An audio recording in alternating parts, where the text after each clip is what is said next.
What's up, peeps? We're back. As always, I'm your host, Lee Benson. Thank you so much for joining us for our podcast edition of the AEW Insider.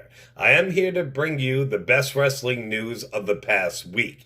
The show will probably be in two parts because, as always, it is a big show. We will start off with AEW and then move on to Impact Wrestling because Impact has a big pay-per-view tonight as well as another one the following weekend. And I will try getting into some WWE. If not, we'll cover WWE and the random wrestling news on the next show, which I will post either Sunday or Monday. Remember, if you want to win that Bray Wyatt Firefly Funhouse Ringside Collectibles exclusive figure, you got to stick around to the end of the episode to find out how.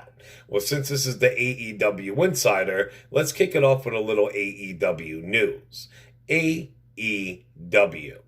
Now on Dynamite this Wednesday night, AEW held their New Year's Smash Night 1. To kick it off, they had the Young Bucks and SCU versus the Acclaimed and the Hybrid 2. Now, with these type of teams in this match, I expected it to be crazy balls to the wall, and it really wasn't that. It wasn't a bad match, but it wasn't great. It was definitely in the middle. During the match, Nick Jackson actually put his knee up when somebody was going to splash him from the top ropes, and he legit thought he broke his leg during that match. That's why at the end, he didn't do the super kick with his brother. But come to find out, they did test and all that, and he actually is all right, which is a good thing. But the Young Bucks and SCU won the match, and in the end, SCU actually challenged the Bucks for a shot at their AEW tag title. Next up, we had my favorite match of the night. It was Jake Hager versus Wardlow. We have been waiting for these two powerhouses to go at it for eons. If you ask me, they should have saved it for a pay-per-view, but it was a great match. Two powerhouses going at it, and in the end, Wardlow picked up the victory, which I assumed he would because you could tell they want to give Wardlow a big push. In the end, Wardlow and Hager bumped fists as a sign of respect, and everything for now was all well with inside the inner circle. Darby Allin and Brian Cage had a weigh-in for the upcoming match. Before Team Taz can do Darby Allin dirty, which they were planning on, Sting appeared again, and he had Darby's back. We also had Cody versus Matt Sydal. Now, this was another great match, but Sydal was not ready to beat Cody. And after the match, Serpentico and his Chaos Project teammate Luther hit the ring to attack Cody and Sydal. The babyfaces did fight them off. Then Snoop Dogg delivered a splash for the top rope. It was one of the most horrible splashes I've ever seen, but you have to remember that Snoop is not a wrestler, and if you even hear him talking about it on Busted Open Radio and other wrestling shows, they asked you, do you ever climb a top rope? Never mind climb a top rope and actually do a frog splash off of it. It's hard as fuck to do. So we're giving props to Snoop anyway. And the final match of the night was Kenny Omega versus Rey Fenix for the AEW title. This was a great match. Tons of spots, tons of crazy moves. These two just kept kicking the snot out of each other. In the end, Omega won. After the match was over, Don Callis wanted Omega to beat Phoenix's ass some more, but then Jon Moxley hit the ring. Mox had a barbed wire bat with him. He hit Omega with it, and then the Good Brothers showed up. That's right, and they decimated Moxley. As they were kicking Moxley's ass, the Young Bucks actually came out to stop their old Bullet Club members from doing so. Omega put his fingers up in the air, making a Bullet Club 2 sweet sign. The Good Brothers did it with him, and they were hitting on the Bucks to come over and join them. The Bucks were trying to play it off, but at the end, they did. So it's Gallows, Anderson, Omegas, and the Bucks, aka the Bullet Club, back on AEW television and Impact TV. I fanboyed the fuck out and I was screaming like crazy all over my house. This is what we wanted for so long and what WWE would not give us with their Bullet Club members that they did have under their stable and still do at one time. Some details about Brodie Lee Jr.'s legit AEW contract have been revealed. According to the Wrestling Observer newsletter, Brodie Lee Jr.'s contract cannot be executed until his 18th birthday. That is only if he chooses to go into pro wrestling at the time. It was noted that Brodie Lee Jr. wrote his own promo that he cut on Marco Stunt during AEW Dark. It isn't leading towards any match between Brodie Lee Jr. and Marco, but the promo was noted to be just for fun. Of course, the biggest factor in Brodie Lee Jr.'s contract is whether AEW is still in operation in 10 years when he actually turns 18. If you ask me, they definitely still will be around. Now, we will have to wait and see what Brodie Lee Jr. decides to do when he turns 18, but recently he was training with TJ Wilson, his wife Natalia, and Liv Morgan to get even more ring time. Joey Janela shared a hilarious direct message that was sent to him by a fan. You can check it out in the pictures. So the fan totally mistaked Joey Janela for AEW star Brian Pillman Jr., which was fucking hilarious.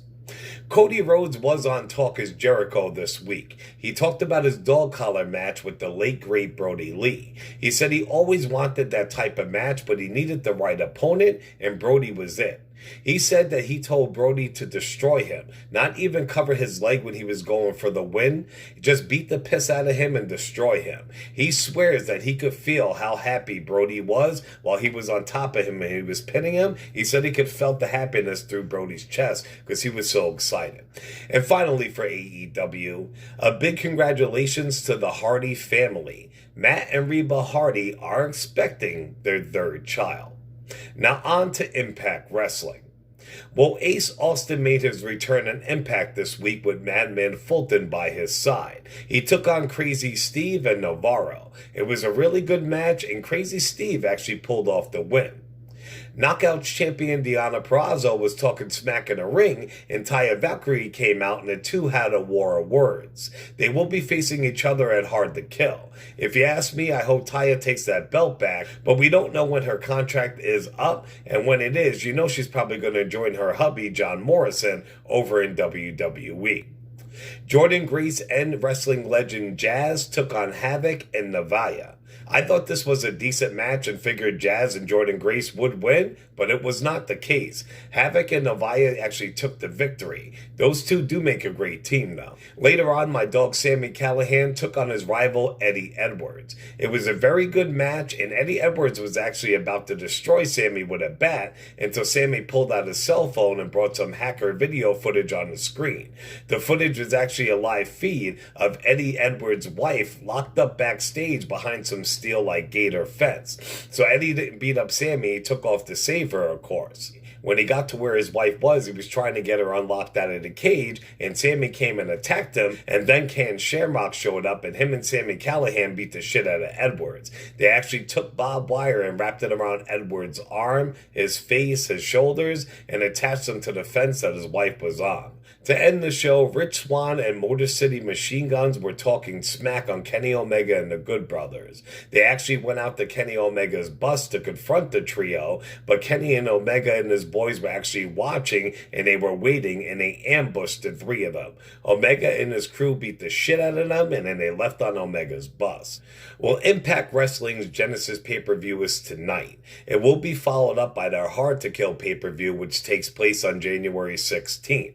So here is the current card and my predictions for Genesis that's taking place later on. We do have Jordynne Grace versus her recently tag team partner Jazz. These two just teamed up Tuesday night. Even though they have a loss, now they're going at it in an I Quit match. If you ask me, they're probably going to give it to Jazz just because she came back and they want to show how strong she is and that she could still compete. But I would have Jordynne Grace win, but they're going to pick Jazz. We also have Moose versus Willie Mack.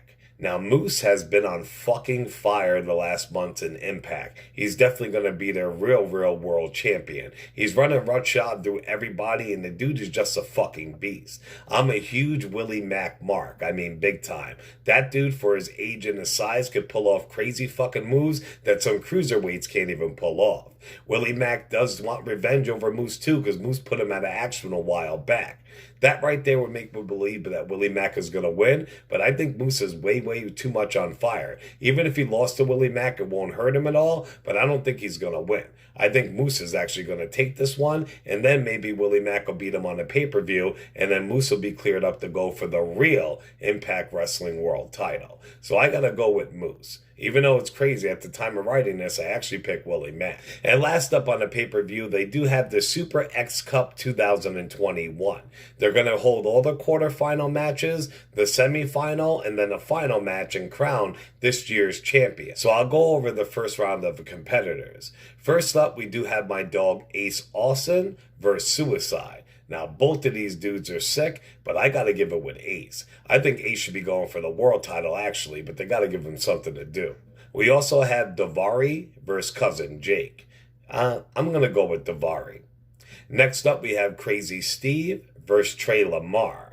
Now, Crazy Steve's awesome. He just picked up that big win on Tuesday night. He was actually going to WWE. I don't know what worked out with that. He was there at the Performance Center, but now he's back with Impact. But that dude's a star. What he did with the Hardy Boys and them last time and all that, he's just great. So I'm going to go with Crazy Steve. And finally, for the kickoffs in the tournament, we have Navarro versus Black Christian. Me, I'm going to go with Black Christian. Like I said, that's just the first round, and they are going to have the semifinals and the finals. But if you ask me, Crazy Steve or Ace Austin is going to take this tournament. It might actually be Crazy Steve because Ace Austin needs to start going for that world title. All right, we got a little bit more time. We'll go with some WWE news. WWE. Now, rumors are that Daniel Bryan is calling for NXT stars to be called up to the main roster. Daniel Bryan has a lot of pull behind the scenes, and he's been doing it for quite a while now. He's been making decisions on people getting called up, people getting pushes, the storylines. He's a real heavy hand backstage. Now, there is no word or who he wants called up, but expect some of your NXT stars to be showing up on the main roster soon. Rumors are that he is the one that called up Damon Priest. Damon Priest got called up last week, even though you didn't see him on live TV. So we'll just have to wait and see. Now, Musta-Fa Ali cut a killer-ass real promo on Raw Talk after Raw this week. He spoke the truth about the company, its legends, and more. After that, he was told backstage that he could not be trusted with a live microphone. Musta-Fa tweeted a pic of himself and a caption that said this: "We don't know if we can trust you with a live mic again." So that's what he was actually told backstage. And if this keeps up, Revolution might be done sooner than later, aka what the fans have wanted since pretty much their faction started. All right, peeps, that's it for this episode. Like I said, I am going to be doing episode 2. I have the rest of WWE news. We got some amazing coverage in New Japan's Wrestle Kingdom and some stories. And as always, we got some great random wrestling and sporting news. So make sure you check out the channel, hit that subscribe button and notifications, because I will be dropping a second video either tomorrow or Monday. If you do want to win that WWE Bray Wyatt ringside collectible Firefly Funhouse figure, all you have to do is be a subscriber to our channel. Besides be a subscriber, you can pick any video, including this one, like, share, and comment. So go to YouTube, AEW Insider, be a subscriber, like, share, and comment, and when we hit 500 subs, I will be doing a random drawing to send out that action figure. Remember to show us some love on all major podcasting platforms, also on Facebook and YouTube under the AEW Insider, and on Twitter under the AEW Insider 1, as in the number 1. I'll talk to you peeps in a couple days. Ciao.